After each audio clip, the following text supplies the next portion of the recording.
एक स्थगन प्रस्तावावर एक मिनिट तुम्ही माझं ऐकून तर घ्याल का? तुम्ही माझं ऐकून घ्याल का? स्थगन प्रस्तावावरती विरोधी पक्षातले सदस्य बोलतात, मांडतात, परंतु याच्यावरती चर्चा होणं आवश्यक आहे.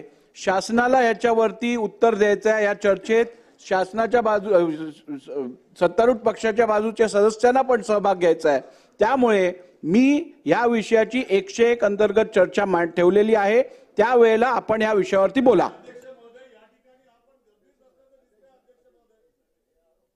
अध्यक्ष महाराज, डॉक्टर नितीन राऊत साहेबांनी जो स्थगन या ठिकाणी मांडला, आम्ही सगळ्यांनीच मांडला अध्यक्ष महाराज. याला अर्जन्सी याच्यासाठी अध्यक्ष महाराज की पोलिसांच्या लाठीचार्ज मध्ये काल सोमनाथ सूर्यवंशी नावाच्या एका तरुण आंबेडकरी चळवळीच्या मुलाचा मृत्यू झाला. पोस्टमॉर्टम रिपोर्ट पण त्याच्यामध्ये जे कॉजेस आलेले आहेत, फायनल अजून आलेलं नाहीये त्याच्यात, पण जे काही आलेलं आहे अध्यक्ष महाराज ते पोलिसांच्या लाठीचार्जमुळे त्या पोराचा मृत्यू झालेला आहे. आंबेडकरी चळवळीच्या व्यवस्थेमध्ये पूर्ण महाराष्ट्रामध्ये एक मोठा असंतोष अध्यक्ष महाराज. अध्यक्ष महाराज, आपला अधिकार आहे की आपण उद्या 101 लावताय. अध्यक्ष महाराज, स्थगनवरही चर्चा करताय. आम्ही तुम्हाला 57 पण दिलाय, 97 पण दिलेले आहे. आम्ही मार्ग दिलेले आहेत अध्यक्ष महाराज, दोन्ही दिलेले आहेत. नाना भाऊ, काल पण आपण 57 या विषयाचा मांडलेला. 1 मिनिट ऐकून घ्या. आपण स्वतः उभे राहिलात त्यावेळेला मी आपल्याला सांगितलं, आदरणीय मुख्यमंत्री महोदयांनी पण आपल्याला सांगितलं की या विषयात चर्चा शासनाला पण घ्यायची आहे. आणि माझ्याकडे दोन्ही बाजूच्या सदस्यांनी मागणी केली की ह्याच्यावरती चर्चा व्हायला पाहिजे. 101 अन्वय मी तुम्हाला सांगितलं बुधवारी चर्चा लावतो. उद्या बुधवार आहे. उद्या आपण 101 अन्वय चर्चा घेऊ याच्यात. आणि विषय जर गंभीर नसता, विषयाचं गांभीर्य जर नोंद घेतली गेली नसती तर 101 अन्वय आपण लावलीच नसती चर्चा.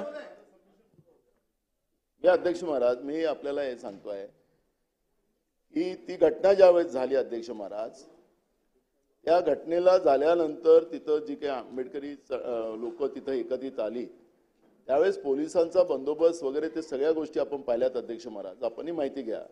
काय याला जरूरत आहे असं म्हणतोय. जेवढं हे प्रकरण लेट होत जाईल अध्यक्ष महाराज, महाराष्ट्र पेटत जाईल. महाराष्ट्र पेटत जाईल अध्यक्ष महाराज. ही घटना 4 तासाच्या वर ते पेटत ठेवली गेली आणि मग पोलिसांचं कोमिंग ऑपरेशन केलं अध्यक्ष महाराज. मग शासन निर्मित होतं का ते कोमिंग ऑपरेशन? अध्यक्ष महाराज, ही जेव्हा चर्चा होईल, राज्यात सरकारकडून उत्तर येईल, तेव्हा राज्याच्या लोकांना आश्वस्त मिळेल अध्यक्ष महाराज. राज्य या संदर्भातली सखोल चर्चा उद्या आपण 101 अन्वय घेऊ. पुढचं चला, दुसऱ्या कोणाचं आहे घ्या, दुसरं घ्या. अबू आझमी जी नाही आहेत. तिसरं कोण आहे? वडेट्टीवार साहेब आहेत का? नाना बौद्ध झाला. ठीक आहे. सूचनेतील विषय स्थगन प्रस्तावाच्या निकषात बसणारा नाही, तरी विषयाचे गांभीर्य लक्षात घेता शासनाने निवेदन करावे. शासनाने या संदर्भात आपण उद्या 101 अन्वय चर्चा घेऊन या संदर्भात चर्चा घडवून आणू. चला.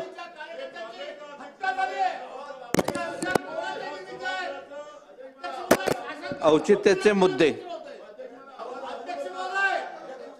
श्री संतोष दानवे. असं कसं चालणार आता? नाही, एक बसून घ्या, बसून घ्या, खाली बसा, बसून घ्या, बसून घ्या, बसून घ्या, आपण बसून घ्या, बसून घ्या. बघा, बसून घ्या. नाना भाऊ, सभागृह नियमानुसार चालायला पाहिजे की नाही हे तुम्ही ठरवा. चालवायचं नसेल नियमाप्रमाणे तर मग आपण असंच चालू ठेवूया. काल तुम्ही स्वतः उभे राहिलात, तुम्ही मागणी केलीत, त्यावरती मी रुलिंग दिलं 101 अन्वय आपण चर्चा घेऊ. तुम्ही ते मान्य केलं आणि आज परत तुम्ही हेच करताय. का योग्य आहे का? हे योग्य आहे का? महोदय, अध्यक्ष महोदय, काल आम्ही जेव्हा एक मिनिट सुनील भाऊ, काल अध्यक्ष महोदय आम्ही स्थगन विचार केला होता, आपल्याला मांडला, परंतु शोक प्रस्ताव असल्यानं काल चर्चा होऊ शकत नव्हती. आपण असं म्हटलं की उद्याला आपण यावर चर्चा घेऊ. ती चर्चा मग आज का नाही लावण्यात आली, उद्या का लावली गेली? आपल्याला कल्पना असेल अध्यक्ष महोदय. एक मिनिट मला ऐकून घ्या अध्यक्ष महोदय. अख्खं महाराष्ट्र जडतंय अध्यक्ष महोदय या ठिकाणी. आज नांदेडमध्ये बंद केला, पुण्यात बंद केला, मुंबईला बंद झाला आणि केवळ सोमनाथ सूर्यवंशी यांचीच त्या ठिकाणी हत्या झाली नाही. त्या ठिकाणी अध्यक्ष महोदय दलित पॅंथरचे नेते, लोकनायक परभणीचे हे विजय वाकोडे जे शांतता प्रस्थापित करत होते, ठीक आहे. ते या अंत्ययात्रेत जात गेल्यानंतर हृदयविकाराचा झटका आला, त्यांना सुद्धा आरोपी करण्यात आला अध्यक्ष महोदय त्या ठिकाणी. हे काय चाललंय अध्यक्ष महोदय? कोणी ही ठीक आहे, उद्या आपण गंभीर बाब चर्चा आहे. घेऊ. या मागे कोण आहे चला, अध्यक्ष महोदय? संतोष दानवे, ही चर्चा- औचित्याचे अभिमन्यू पवार. अभिमन्यू पवार. अध्यक्ष महोदय धन्यवाद. अध्यक्ष महोदय, औसा तालुक्यातील देतो संदीप, बसा बसा. अध्यक्ष महोदय धन्यवाद. अध्यक्ष महोदय, बसा, माझ्या बसा. मतदारसंघामध्ये बसा, देतो, बसा. अहो, होऊ दे, देतो, बसा. अध्यक्ष महोदय, माझ्या मतदारसंघामध्ये यावर्षी अतिवृष्टी झाली, त्यामुळे शेतकऱ्याचे अतोनात नुकसान झाले. सदरील शासनाने पंचनामे पण केले अध्यक्ष महोदय, आणि नैसर्गिक आपत्तीच्या निकषांतर्गत जे काही बाधित शेतकरी आहेत त्यांना आर्थिक मदत पण मंजूर झालेली आहे. पण अजून केवायसी पण झाली. सदरील निधी वितरणासाठी महसूल विभागाने शासनाकडे यादी सादर केलेली आहे, परंतु अद्यापही आमच्या हो गया, नाम शेतकऱ्यांना पुकारा आपका. मदत मिळाली नाही. ती अतिवृष्टीची मदत शासनाने तात्काळ उपलब्ध करून द्यावी शेतकऱ्यांना. केवायसी पण झाली, सगळं झालंय, फक्त आता मदत यायची राहिली आहे. घोषणा पण केली शासनाने, पण त्यामुळे शेतकऱ्यांना आज शेतकरी हवाल दिलाय. शेतकरी आर्थिक मदतीची वाट पाहतोय. शेतकऱ्याला तात्काळ आमच्या मतदारसंघातल्या नाही, जिल्ह्यातल्या सगळ्या शेतकऱ्यांना तात्काळ मदत द्यावी, ही विनंती मी आपल्या माध्यमातून शासनाला करतो. धन्यवाद.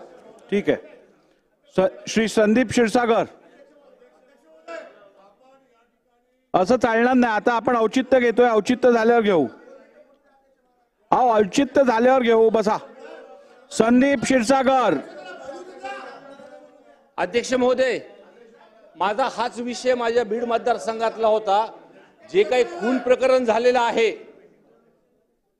माझा औचित्याचा मुद्दा आहे. बोला बोला. आमच्या बीड जिल्ह्यामध्ये एक भयानक गोष्ट अध्यक्ष महोदय झाली. संतोष देशमुख नावाचा एक सरपंच दिवसा ढवळ्या त्याचा खून करण्यात आला अध्यक्ष महोदय, आणि अजूनपर्यंत त्याच्या मागचा जो मास्टर माइंड आहे तो सापडलेला नाही अध्यक्ष महोदय. वारंवार एक सदस्य म्हणून ह्याच्या तक्रारी मी करतोय. त्याचं नाव वाल्मिक कराड आहे अध्यक्ष महोदय. हा असा व्यक्ती आहे, एक 2 मिनिटं सगळे please. बसून घ्या. ते बोलतायत सदस्य बोलतायत, बसून घ्या. बोला. मुख्यमंत्री साहेब, बोला बोला. मुख्यमंत्री साहेब, माझी विनंती आहे आपल्याला की अशा ज्या क्रिमिनल माणसं आहेत, एक आमदार म्हणून आपल्याला एक बॉडीगार्ड भेटतो,